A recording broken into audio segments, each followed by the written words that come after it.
Grace and peace. My name is Alan Combs. I'm lead pastor here at First United Methodist Church in Salem, and I'm here with Ben Crew, who is the property chair of our church. And you can probably guess that if we are making a video together, there's probably something that needs to be fixed in the church. Ben does a good job of working with our staff and others to make sure that our building is cared for. And so we have a particular building need that we want to share with you some different things about that today. So I guess Ben, the obvious first question is what is broken? What needs to be repaired? Sure. And what's broken right now is the air handler that serves the fellowship hall.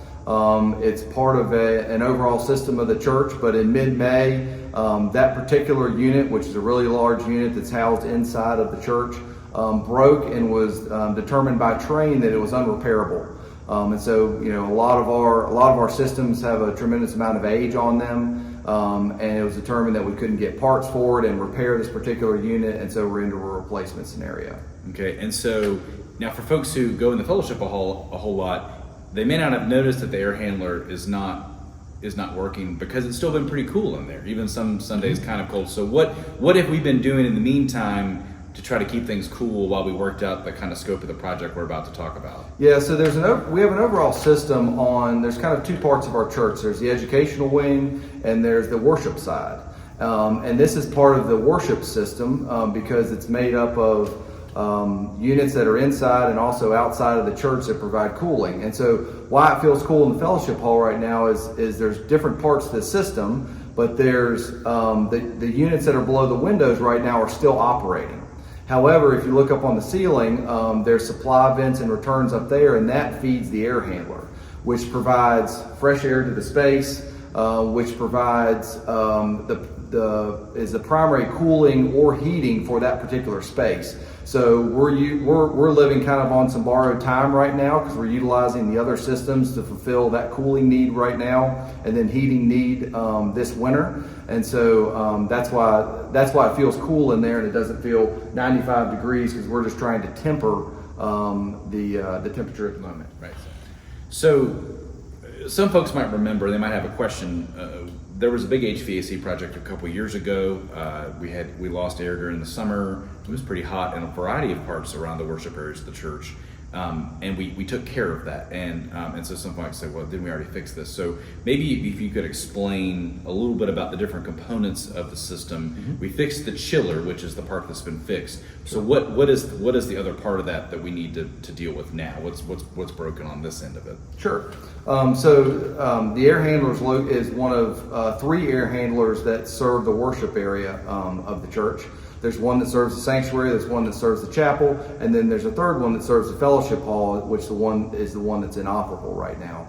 And there's really three components. There's the chiller outside, there's the air handlers in the attic space, and then there's the boilers in the basement that provide heat. All three of those systems work together to either heat or cool different parts of the church. With a church of our size, all of this equipment is big and bulky and usually expensive.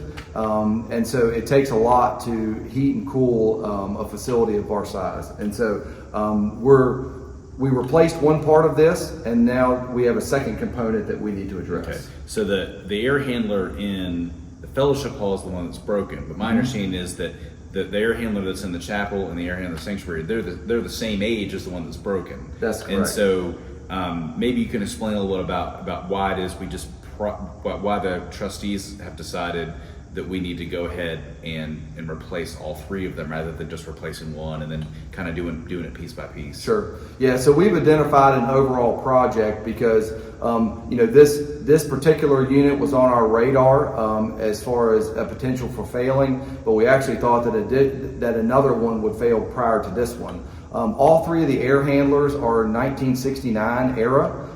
They've lived a tremendous life. They've served this church well. We've done a lot of maintenance on them over the years with custom parts to keep them going to avoid this replacement. But after 50 some years, we're to the point where we need to tackle a larger project.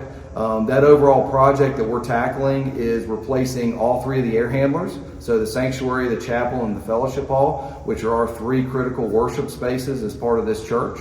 That's being replaced, and then we're also providing a building automation system so that we can better control the temperature within certain spaces, realize some energy savings, and that's the overall project that we've presented to the trustees. Yes. And this project was presented to the trustees after the failure occurred in mid-May, and the trustees have approved the overall project. They approved the overall project in June. And so since that time, we have proceeded with contracting with Train and moving forward with this process, but it does take time. Yeah. And one of the things we're going to do, we're going to make another one of these videos that's going to explain a little bit more about the financing side of it. So we're going to talk more about that. But right now, today, we're just focused on the project. So assuming we get everything in order, we've signed the contract, things are going to be happening. How long is it going to take for all of this to happen in the church? And do you see any ways it will disrupt our life together? I think one of the big, for me, it sounds like from knowing what I know about the project, one of the big sort of words we probably need for the next, 6 to 8 months would be flexibility. Mm-hmm. And so what's the timing? What's that going to look like once they start to try to install all these different pieces in the church? Right. So you haven't seen a dramatic impact on this particular project, which is good. It's great that it's not 85 degrees in the sanctuary right now. And so we're kind of limping along to get to the replacement date. And so Train is moving forward. We're in the design phase right now. We're doing some additional investigation, but shortly they'll be ordering equipment. Ordering equipment takes about 4 months to get in. And so we're anticipating that this project will be under construction in January of 25. And so there's a lot of lead time associated with that, a lot of planning that goes along with that. But from an overall, when you walk into the church, are you going to see, massive amounts of construction or major areas of disruption? No, because a lot of these air handlers are tucked in certain ways or in attics or in crawl spaces that, most of us don't see on a daily basis. Yeah. And that's actually one of the things we want to do is we've laid out the project a little bit about kind of what we need to do and kind of how long it's going to take. Like I said, we're going to deal with the financing piece of it in another video with our finance chair, Mark Moore. But one of the things we want to do as part of this video is take you into some of those spaces and give you a little sense of some places you've never seen, partly just to kind of give you a sense of the scope of what this looks like, because we don't see a lot of where these areas are. So we're going to take you there in a second. Ben, is there anything else people need to know before we take them on our tour about the project? Is there anything else you want to make sure that they know about it? Sure. Certainly there's a tremendous amount of detail that goes into this, and I'd be happy to answer any questions. If you'd like to contact me or catch me at church on a Sunday, I'd be happy to fill in a lot of blanks. There's, this is a tremendous investment in the future of our church. These systems have been in place for over 50 years now. We're hoping that, these same units that we're putting in, takes us into the next 50 years with this equipment. There's a lot of automation. There's a tremendous amount of potential daily and monthly savings from utilities just based on the efficiency and the systems that are in place, because, this tremendously outdated system and the new one that we're going to put in is going to be significantly different. Is going to benefit us from long-term maintenance costs and expenses, hopefully a significant reduction in that, improvement in utility costs because electricity and natural gas are not getting any cheaper. And so hopefully there'll be long-term benefits with this overall project. But for now, what we want to do is we want to take you to some of these areas so you can see some of the spots that Ben and I are discussing. So we hope you'll come with us on our little tour. Let's take a tour.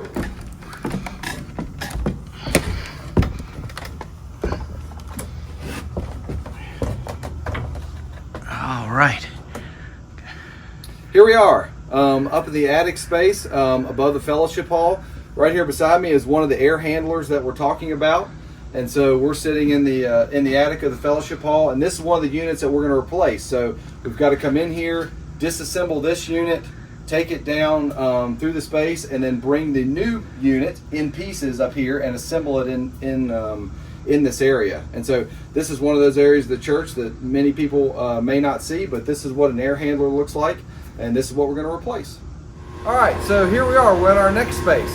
We're up above the balcony in the sanctuary, and as you can see, we're next to one of the other air handlers. There's two up here, one that serves the chapel and one that serves the sanctuary. As you can see, this one is running now, which is great. And our previous video, you can tell it was very quiet because we were next to the one where it wasn't running. And so this is what the size of the air handler for the sanctuary. This one is actually going to be the same setup, disassembled, taken out through the exterior windows, and then new one brought in pieces, and then reassembled in this space for both the sanctuary and the chapel. So that's what these look like. So here we are in our third location, which is the boiler room. It's in the basement of the church. Behind me are both of the boilers in this particular room. They heat the church during the winter. From a mechanical standpoint, this room that you see behind me is kind of the heart of the church. This is where the water heaters are, where the pumps are. This is where all the lines and systems come through and then get distributed out to the church. And so we just wanted to show you all, as part of this, part of the mechanical systems of the church.